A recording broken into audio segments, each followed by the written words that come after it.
con la conferencia Aprendizaje, Máquina e Inteligencia Artificial, Presente y Futuro, a cargo del doctor David Edmundo Romo Buccelli. El doctor David Edmundo Romo Buccelli es ingeniero electrónico, magíster en Ingeniería Biomédica, doctor en Ingeniería Eléctrica de la Universidad Nacional. Su área de trabajo es la analítica de datos y el análisis automático de imágenes de información médica mediante inteligencia artificial. Durante su carrera como investigador, ha desarrollado herramientas para el análisis automático de imágenes médicas en diferentes modalidades, como histología e imágenes oftalmológicas.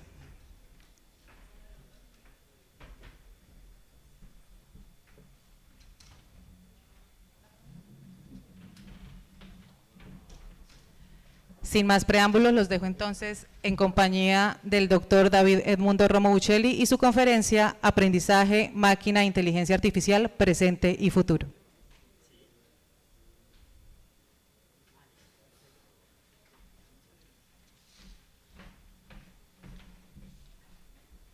Todo suyo.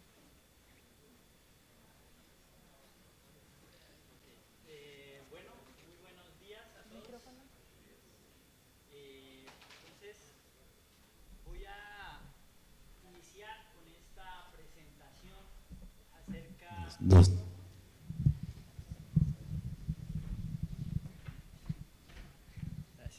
Gracias. ¿Ahora sí me escuchan? Sí. Bueno, buenos días. Entonces, voy a iniciar con esta presentación acerca del aprendizaje máquina e inteligencia artificial, y la idea es dar un breve recorrido acerca de los principales hitos de la inteligencia artificial, principalmente en los últimos 25 años, donde pues, se ha dado una aceleración exponencial, ¿cierto?, del desarrollo de la inteligencia artificial, ¿sí? Sobre todo con la integración de nuevas técnicas, ¿cierto?, que a lo mejor pues ya venían cierto tiempo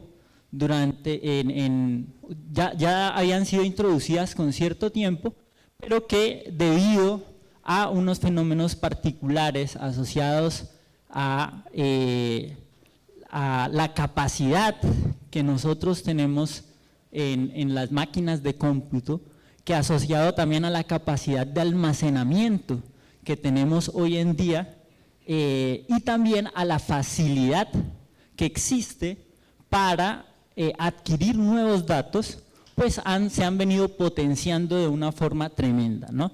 Entonces hoy en día escuchamos en las diferentes tendencias, ¿cierto?, de las noticias, frecuentemente acerca de nuevos hitos, ¿cierto?, nuevas marcas que rompe la inteligencia artificial. Bueno, entonces es muy importante que dimensionemos un poco cómo es ese proceso de adquisición de datos que se ha venido dando en el nuevo siglo, ¿no? Ya en el año 2010, Eric Schmidt, que fue en ese tiempo, en ese año, el CEO de Google, él anunció que ese año, precisamente, cada 2 días se generaba la misma cantidad de información que la humanidad había generado desde principios de la historia hasta el año 2003, ¿no?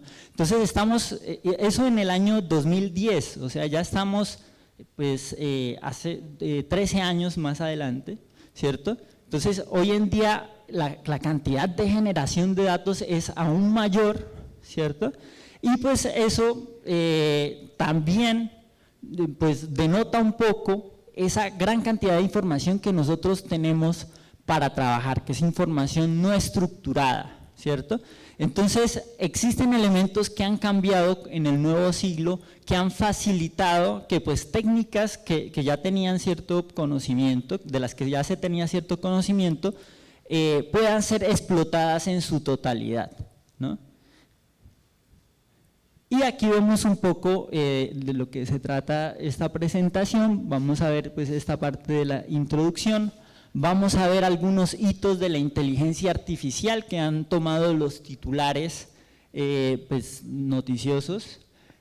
Vamos a ver algunas ideas detrás de la inteligencia artificial en este siglo, en el siglo XXI, porque pues muchas ideas, digamos, el proceso de desarrollo tecnológico muchas veces en algunas instancias hace que ciertas ideas tomen cierta relevancia, mientras que otras pues se mantienen pues en bajo perfil, por decirlo de alguna manera, pero pues nada nos permite en este momento decir que posteriormente algunas de las ideas que pues, se encuentran en este momento no tan debatidas en la comunidad científica, posteriormente pueda surgir, ¿no?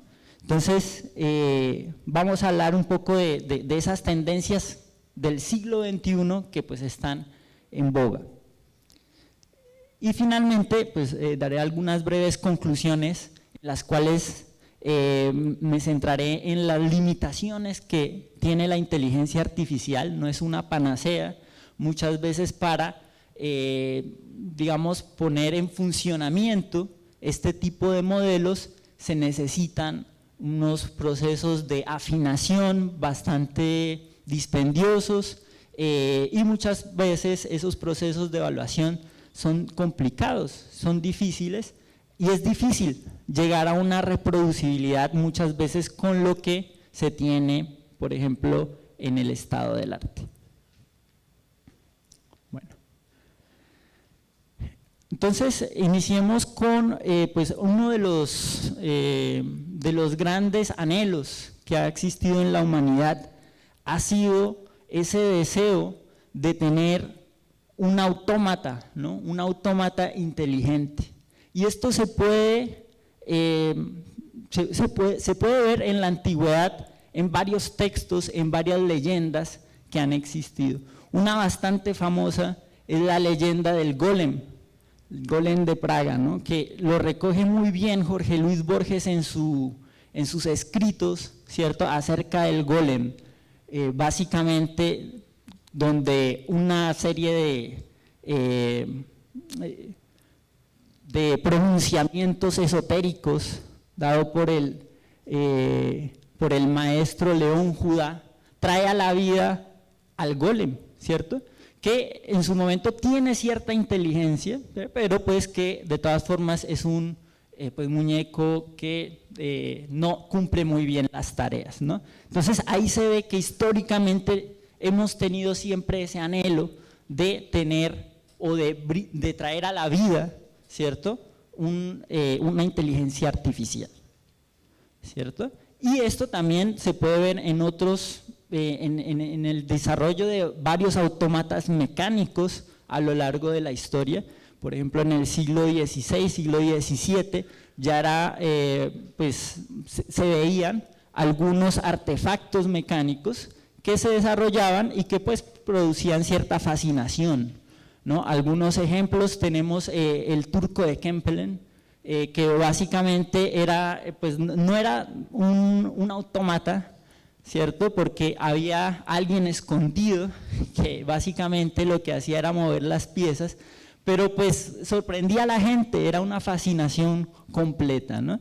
Y también nosotros tenemos en el Japón del siglo XVII también era muy común el desarrollo de este tipo de autómatas, ¿no?, que por ejemplo se desarrollaban este tipo de mecanismos para, por ejemplo, brindar té o este tipo de cosas. Entonces, la cultura japonesa desde siempre ha tenido como cierta fijación con este desarrollo de autómatas, ¿no? Y hoy en día ellos están a la vanguardia del desarrollo de la robótica. Bueno, entonces vamos a dar un salto básicamente al siglo XX y ahí nosotros tenemos a los pioneros de la computación que sentaron las bases para desarrollar la inteligencia artificial que tenemos hoy en día, ¿no? Ya, por ejemplo, a mediados del siglo, nosotros tenemos grandes figuras, grandes pioneros, como Shannon, ¿cierto?, que desarrolló la teoría de la información, una teoría muy importante que no solamente tiene un impacto en la comunicación que nosotros tenemos, ¿cierto?, sino también en las diferentes estrategias y mecanismos que nosotros tenemos para encapsular la información, ¿no? Y básicamente eso es muy importante porque hoy en día la inteligencia artificial lo que hace es tomar la realidad, ¿cierto?, y sintetizarla en representaciones embebidas, ¿no? Es un problema de teoría de la información el que tenemos ahí. Tenemos ahí a Claude Shannon, tenemos también a Alan Turing, ¿cierto?, que desarrolló pues el concepto de máquinas de cómputo universal y máquinas de Turing, que pues básicamente corresponden al primer tipo de máquina, ¿cierto?, capaz de realizar procesamiento de forma general, ¿listo? Y el desarrollo posteriormente de la computadora electrónica, donde se propusieron varias arquitecturas ya electrónicas y se dio una implementación de todas estas ideas, ¿no? Y estos pioneros, pues aún hoy en día algunas de sus ideas siguen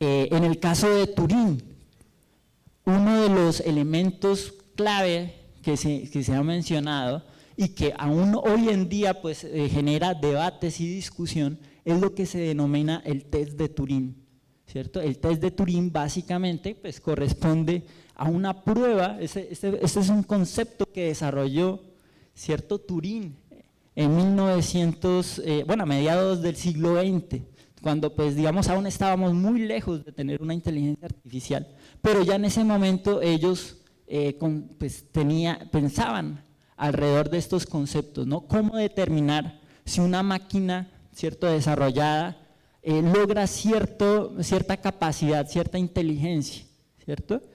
Y básicamente este test de Turing lo que trata es de determinar si ese elemento desarrolló esa inteligencia mediante un test, donde básicamente se tiene una interacción, ¿cierto?, entre un humano, en este caso tenemos el humano aquí en el… ¿Debo anotar acá? No. Ahí lo tenemos. Y tenemos también que puede tener, ¿cierto?, totalmente aparte, una computadora o un ser, una inteligencia artificial y un humano. Y básicamente el test de Turing menciona que si esta persona no es capaz de diferenciar entre o de identificar si está al frente de una inteligencia artificial o una humana, pues tenemos que ha pasado el test de Turing, ¿no? Y esto ha tenido, pues, ha generado muchos debates y ha generado también una manera en la que nosotros podemos realizar esa evaluación, ¿no?, de la inteligencia artificial. Pero no solo eso, porque esta idea, más adelante lo vamos a ver, ha permitido generar arquitecturas de generación bien detalladas que también me permiten aplicar conceptos bien interesantes. También, bueno, ya todavía en el siglo XX, pero ya un hito importante en el desarrollo de la inteligencia artificial corresponde a los match famosos entre el campeón de ajedrez del mundo, ¿cierto?, Garry Kasparov en ese momento, y Deep Blue, que pues si ustedes recuerdan fue una máquina desarrollada por IBM. Tenía un hardware especializado, era básicamente una sala completa, totalmente especializada en el cálculo de posiciones de ajedrez, ¿sí? Entonces era una gran cantidad de recursos computacionales y que utilizaba técnicas clásicas de inteligencia artificial, ¿no?, como por ejemplo la búsqueda en árboles, la evaluación de funciones basadas en heurísticas, ¿cierto? Y en 1997 Deep Blue pues hizo algo que pues nos dejó atónitos a todos, y fue vencer en un match de 6 partidas a Garry Kasparov, ¿no? ¿Y cómo lo hizo? Pues lo hizo pues, de una forma clásica, utilizando estas heurísticas que tenían que ser pues, afinadas casi que de manera manual en la evaluación de pues, diferentes posiciones, ¿no? Pero ya a finales del siglo XX, digamos, en uno de estos juegos que pues, nosotros históricamente hemos considerado como una prueba interesante de inteligencia, ¿cierto? Tanto así que, por ejemplo, ya pues en los años de la Guerra Fría, pues había cierta preponderancia de los rusos para pues, tener a los mejores grandes maestros, ¿cierto? Pero ya en 1997 este sistema pudo vencer a Garry Kasparov, ¿no? Bueno, y entonces de ahí saltamos también al año 2010, donde aparece el sistema Watson, un sistema de procesamiento de lenguaje natural, ¿cierto? Y básicamente este programa participó en un programa televisivo estadounidense muy famoso que se llamaba Jeopardy, ¿cierto? Y fue algo muy interesante porque básicamente lo que hicieron fue atraer a 2 de los campeones de ese programa televisivo, ¿cierto? Y lo pusieron a competir contra Watson. Y pues él logró, bajo pues, los parámetros definidos por este programa Jeopardy, logró derrotar a los campeones, ¿no? Entonces ya en ese momento nosotros teníamos algunas estrategias de manejo del lenguaje natural, de técnicas de procesamiento del lenguaje natural que pues eran avanzadas. Watson todavía estaba basado en estrategias clásicas de procesamiento del lenguaje natural, pero pues ya se veía que el poder de cómputo, ¿cierto?, ya estaba en un punto en el cual podían empezarse a dar grandes hitos con respecto a la inteligencia, bueno, comparando la inteligencia artificial con la inteligencia humana. También en los años 2010, alrededor del 2012, aparece una nueva entre comillas, ¿cierto? Porque realmente las técnicas basadas en redes convolucionales estuvo a partir de los 80s o 90s, ¿cierto? Pero digamos que gracias a este nuevo poder de cómputo que tenemos hoy en día, es posible realizar un entrenamiento con capas de mayor profundidad que permiten el aprendizaje de patrones visuales cada vez más complejos. Y en el 2012, una red neuronal basada en esta arquitectura, en este tipo de arquitecturas, logró obtener el reconocimiento, el mejor desempeño en un dataset de reconocimiento de imágenes. Entonces, aquí nosotros tenemos, por ejemplo, que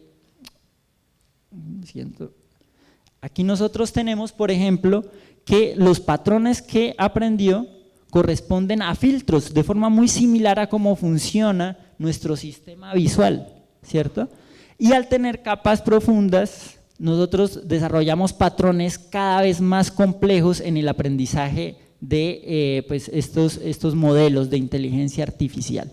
Entonces, esto desarrolló todo un boom, ¿cierto?, en el aprendizaje profundo, y hoy en día nosotros ya pasamos no solamente a una tarea de clasificación de una imagen, sino que tenemos modelos que permiten realizar lo que se denomina una segmentación semántica de las imágenes, ¿no?, donde nosotros podemos casi que tener una imagen y cada uno de los píxeles de esa imagen está asociado a una clase pues diferente, ¿no? Y esto es la tecnología que hoy en día, por ejemplo, está siendo utilizada para tener vehículos autónomos, por ejemplo, ¿cierto? Entonces, todo ese desarrollo que se tuvo a partir del 2010, digamos, se ha ido potenciando cada vez más con arquitecturas más complejas, ¿cierto? De hecho, el desarrollo en las capacidades de cómputo no se ha detenido, ¿cierto? Y hoy en día, pues tenemos, por ejemplo, este problema de segmentación semántica en un punto en el que está bastante desarrollado y casi resuelto, ¿no? De vez en cuando algún carro de Tesla se estrella por ahí, sí, pero bueno, digamos, todavía digamos, está en un alto grado de maduración esta tecnología. Pasamos también en el año 2016 a ver pues uno de los últimos baluartes en cuanto a los juegos de tablero, donde nosotros teníamos que todavía los humanos pues tenían, debido a su experiencia, a su experticia, tenían todavía una ventaja sobre las máquinas que se habían desarrollado hasta ese momento, ¿no? Como ya vimos en el ajedrez, modelos basados en heurísticas ya habían sobrepasado a los humanos, ¿cierto? Pero el Go, que es este último baluarte, tiene una propiedad, y es que la cantidad de posiciones que se pueden generar aumenta exponencialmente, porque en cada jugada yo tengo casi que entre 50 y 200 opciones posibles, ¿no? Entonces, realmente hacia el año 2015, antes de que apareciera, digamos, el AlphaGo, que lo vamos a ver más adelante, realmente un jugador amateur de Go pues podía vencer fácilmente a cualquier motor que jugara Go de forma automática, ¿no? Debido a la complejidad del juego. Sin embargo pues, se utilizó otros modelos, estos denominados aprendizaje por refuerzo, para desarrollar, ¿cierto? Aprender estrategias que permitieran, ¿cierto?, jugar de una forma óptima el Go, ¿sí? Y básicamente lo que teníamos ahí era un aprendizaje basado en partidas de grandes maestros de Go, y de esa manera nosotros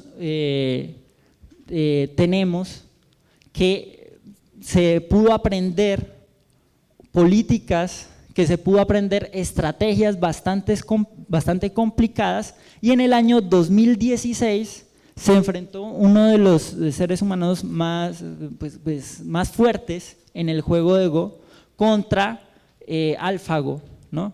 Y realmente, digamos, se vio que el programa había alcanzado un nivel de maestría bastante alto en este caso, ¿no? Creo que el match era también un match a 6 partidas y quedó algo así como 5-1, ¿sí?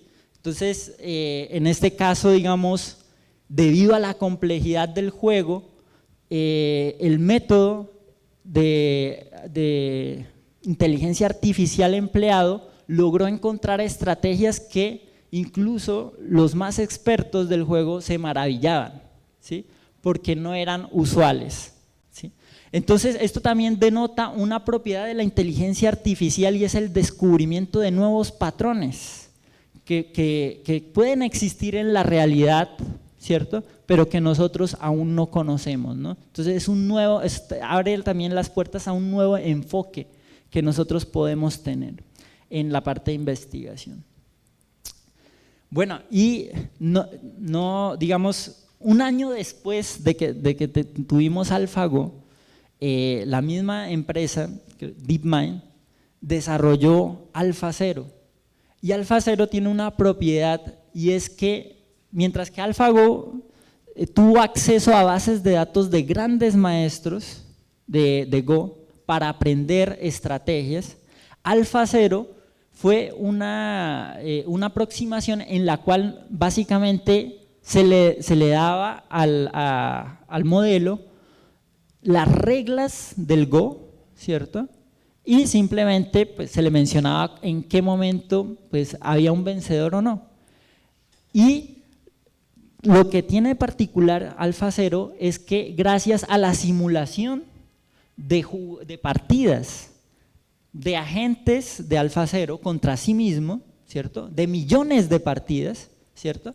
Eventualmente hay una evolución en las estrategias que tienen los modelos, ¿cierto?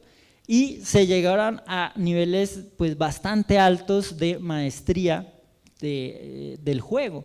Tan es así que posteriormente AlphaZero, ese mismo año, 2017-2018, AlphaZero se enfrentó contra AlphaGo, ¿cierto?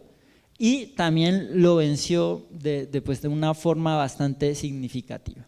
Entonces, ahí aparecen pues, herramientas, digamos, que son muy interesantes porque permiten identificar estrategias óptimas, ¿no? En los diferentes juegos de tablero. Y así básicamente, hoy en día nosotros tenemos que, gracias a estos modelos de aprendizaje, ¿cierto? Nosotros tenemos motores de juego en juegos de tablero que básicamente pues tienen un nivel de fuerza de juego mucho mayor que cualquier humano pues sobre la faz de la Tierra. Y este AlphaZero tiene algo bastante particular y es que se puede adaptar a cualquier tipo de juego que nosotros tengamos, ¿no? Como no necesita, digamos, información acerca de cómo jugar, ¿cierto? Simplemente necesito establecer cuáles son las reglas y permitir que mediante un proceso de pues, estocástico, de exploración y de simulación, después de millones de jugadas, desarrolle unas estrategias que pueden ser óptimas. ¿Listo? Y bueno, hasta ahí tenemos juegos de tablero que, como ustedes saben, pues tienen ciertas reglas, son bastante restrictivos, ¿cierto? En el sentido de que, por ejemplo, hay una alternancia entre los turnos, ¿cierto? Son bastante discretos. Sin embargo, pues seguía como el siguiente nivel, era ver si este enfoque de aprendizaje por refuerzo podría de alguna forma dar lugar a estrategias buenas en escenarios más complejos, ¿no? Y de hecho, entonces, el aprendizaje por refuerzo se utilizó en diferentes videojuegos primero, pero posteriormente en juegos bastante complejos, juegos de estrategia, donde se tienen pues acciones en cualquier momento, el oponente puede estar también tomando acciones en el mismo instante, ¿cierto? Son escenarios más complejos y de todas formas el aprendizaje por refuerzo profundo logró encontrar estrategias que fueron bastante buenas y que pues básicamente le permitieron a la máquina dominar el juego, ¿listo? Entonces ahí tenemos que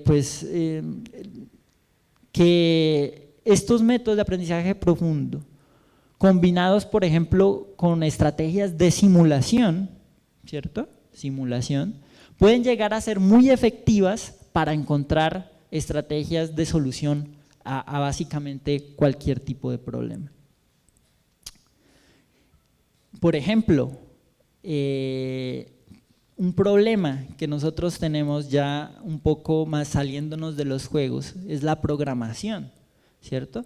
Y este año, creo que en junio, salió un artículo en el cual aplicaban el aprendizaje por refuerzo para el desarrollo de rutinas de programación. Básicamente este artículo era de algoritmos de ordenamiento y se encontró que esta inteligencia artificial era capaz de generar, bueno, en algunos casos generó rutinas que pues eran completamente novedosas, ¿sí?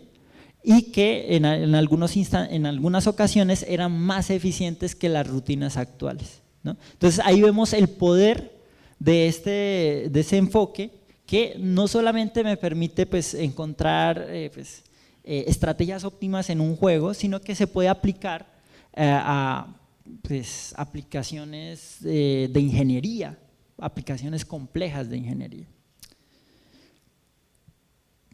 Otro ejemplo que nosotros también tenemos es la predicción de la estructura 3D de proteínas, que fue también un hito, porque este era un problema muy complicado y después, tras varios años de investigación, ¿cierto?, la capacidad predictiva que tenían los modelos desarrollados hasta ese entonces, básicamente no tenían una precisión mayor que el 60%, creo que alcancé a leer.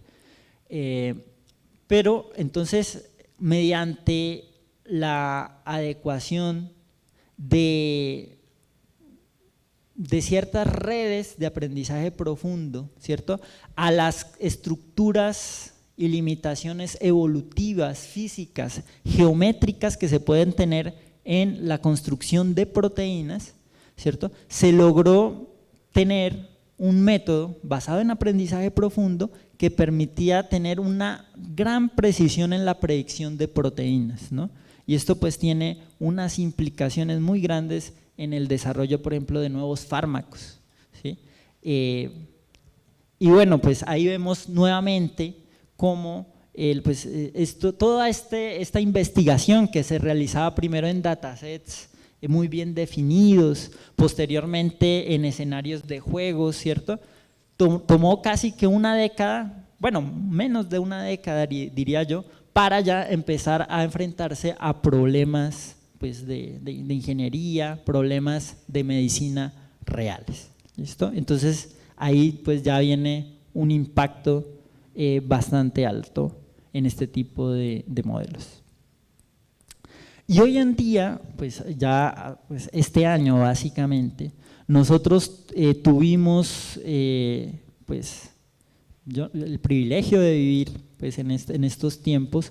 Aparecieron los modelos de lenguaje de gran escala que pues se venían desarrollando durante pues los últimos 10 años, bueno, utilizando pues estas nuevas técnicas, y básicamente nosotros tenemos que hoy en día este tipo de modelos tienen una gran capacidad de, en cierto sentido, llegar a entender, tienen cierta comprensión respecto a pues, varios contextos, a varios descripciones, ¿cierto?, que se hacen de forma textual, ¿no? Y pues estos modelos de lenguaje de gran escala se han adaptado y popularizado en diferentes asistentes, lo que conocemos hoy en día como ChatGPT, ¿no? Entonces este es también otro tipo de modelos de aprendizaje profundo basados en atención, que pues han tenido bastante prensa hoy en día. Bueno, vamos a hablar rápidamente acerca de algunas ideas detrás de la inteligencia artificial de este siglo XXI. Básicamente nosotros, si ustedes han visto, tenemos que uno de los elementos claves para desarrollar este tipo de modelos es el aprendizaje automático, y que nosotros podemos clasificar, ¿cierto?, principalmente en estos elementos que tenemos acá, en estas tipologías diferentes. ¿Listo? Y hoy en día, digamos, ya no podemos hablar propiamente de una clasificación así dura, ¿cierto? Porque todos los enfoques tienden a tener, digamos, algunos elementos de las diferentes tipologías, ¿no? Tenemos hoy mucha integración entre los diferentes enfoques, y eso se hace porque cada vez se trata de solucionar problemas más complejos, ¿no? Y todo parte ¿de dónde? ¿Cuál es el concepto básico? El concepto básico de la tecnología detrás de la inteligencia artificial hoy en día es básicamente una aproximación que se quiso realizar, ¿cierto?, a la neurona biológica, ¿cierto? Entonces la neurona biológica pues tiene ciertas propiedades de conexión con su entorno, ¿cierto? Donde nosotros tenemos múltiples entradas, múltiples salidas, ¿cierto? Y una operación que tiene un componente no lineal, ¿listo? Y básicamente lo que se trató de realizar, y esto pues ya son trabajos de 1960 casi, 1970, fue básicamente tener la misma configuración, entradas, salidas y una función de activación que pues es no lineal, ¿no? Y esas funciones no lineales también han ido evolucionando a lo largo del tiempo porque se han tenido que adaptar al hecho de que pues digamos la neurona biológica es analógica, ¿cierto?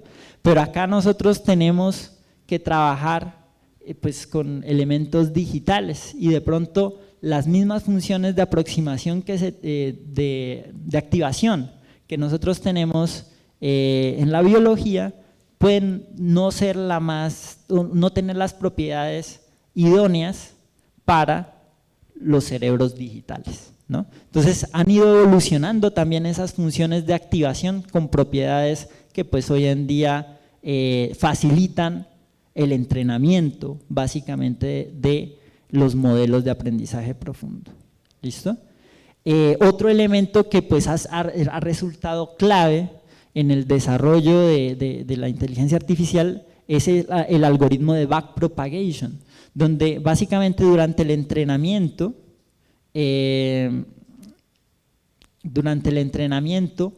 nosotros tenemos que los errores que yo pueda tener en la predicción, ¿cierto?, se van propagando hacia atrás en mi red neuronal para actualizar, ¿cierto?, todos los parámetros que yo tenga para que me vaya a acercar un poquito más a la salida esperada, ¿cierto?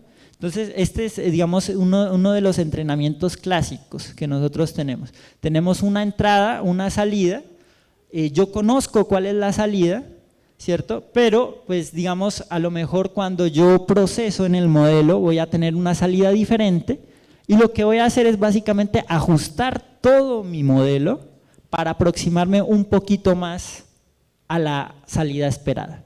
Pero ese proceso yo lo hago muchísimas veces y con una gran cantidad de datos, ¿listo? Y ese es el proceso que me permite obtener una gran generalización. El problema es que pues este proceso de generalización se hace pues en múltiples dimensiones, ¿cierto?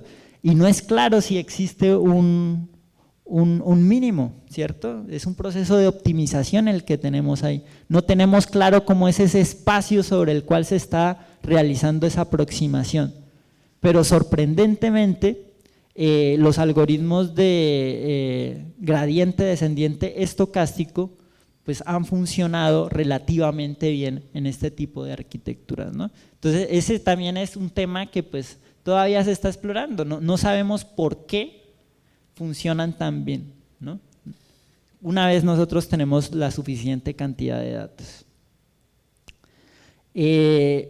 Aquí tenemos, por ejemplo, también volvemos a mencionar las redes neuronales convolucionales. En este caso ya pues no tenemos un aprendizaje de los pesos, sino como lo mencionamos anteriormente, se trata de aprender un conjunto de filtros, ¿cierto? Un conjunto de filtros que reaccionan a patrones cada vez más complejos. También nosotros tenemos otro tipo de modelos muy interesantes que fueron los modelos que empezaron con el proceso de generación de imágenes sintéticas, ¿listo? Y es un concepto muy interesante porque ustedes pueden hacer una comparación con lo que nosotros mencionábamos del test de Turing, ¿cierto? Entonces, en este tipo de modelos, bueno, vamos a ver un poco acá, nosotros tenemos básicamente que se genera un vector de ruido totalmente aleatorio, de múltiples dimensiones, ¿cierto? Y ese vector de ruido pues, se aproxima a un generador o se aplica a un generador que me genera una imagen, ¿cierto? Una imagen que es una imagen, bueno, una fake, es una imagen falsa, una imagen sintética. Y básicamente el proceso tiene que ver con que a la vez, a la par de que existe este generador, existe un elemento discriminador, que básicamente lo estoy entrenando para identificar si esa imagen generada es una imagen real o una imagen generada, ¿no? Entonces ahí tenemos cierto paralelo con el test de Turing, ¿no? Tenemos dos elementos, uno que propone y otro que está evaluando la propuesta de la imagen, ¿no? Y sorprendentemente también este tipo de redes adversarias fue el la primera aproximación que nosotros tenemos a las imágenes, a la generación de imágenes sintéticas, ¿no?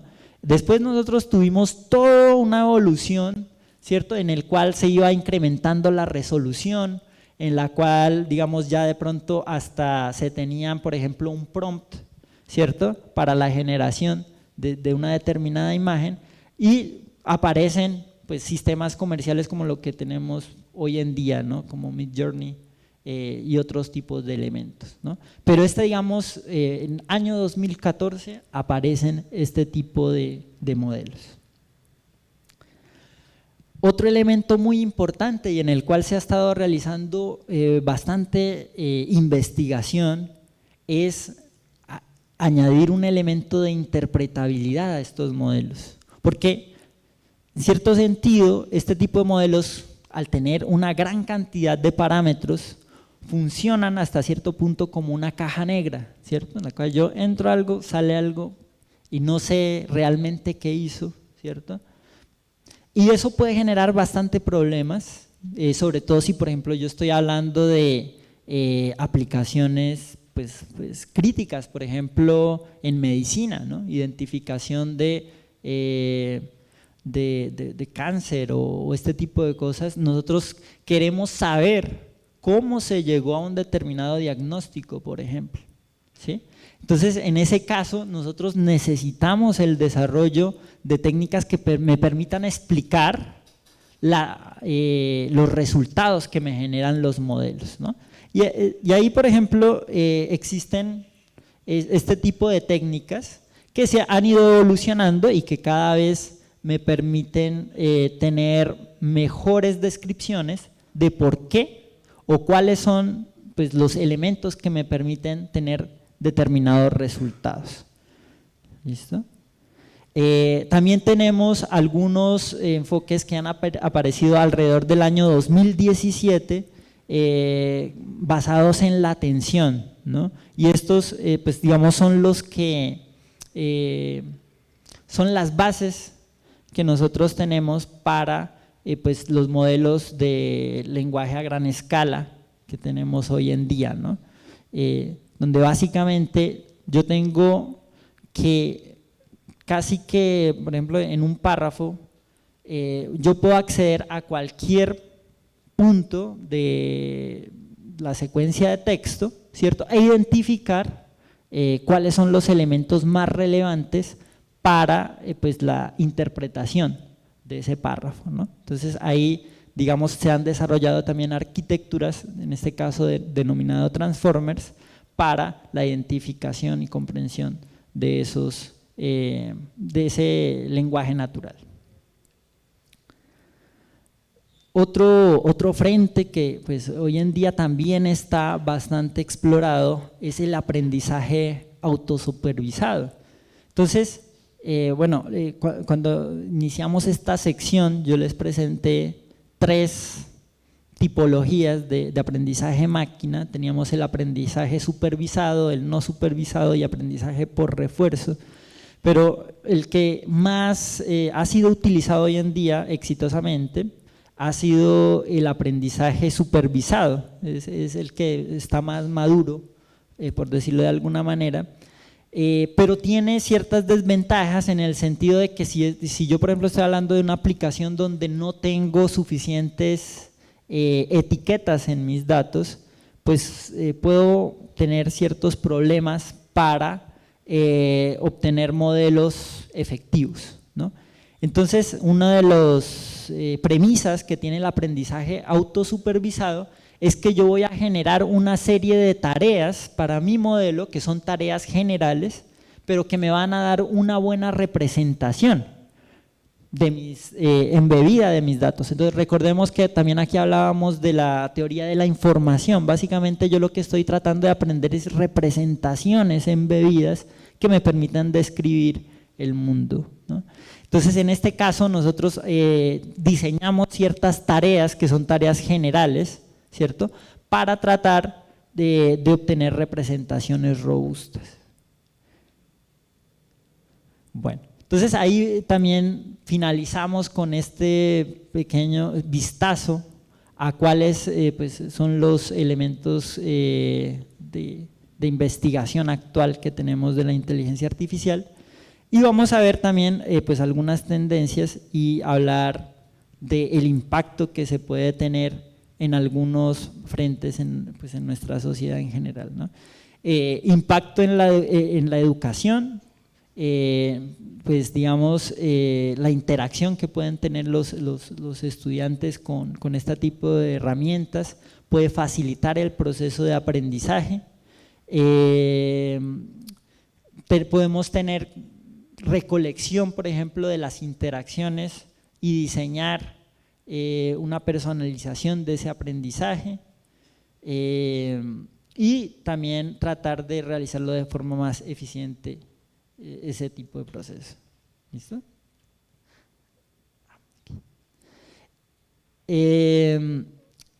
Bueno, aquí por ejemplo voy a mencionar un trabajo que pues hemos estado desarrollando en el grupo de investigación BibLab,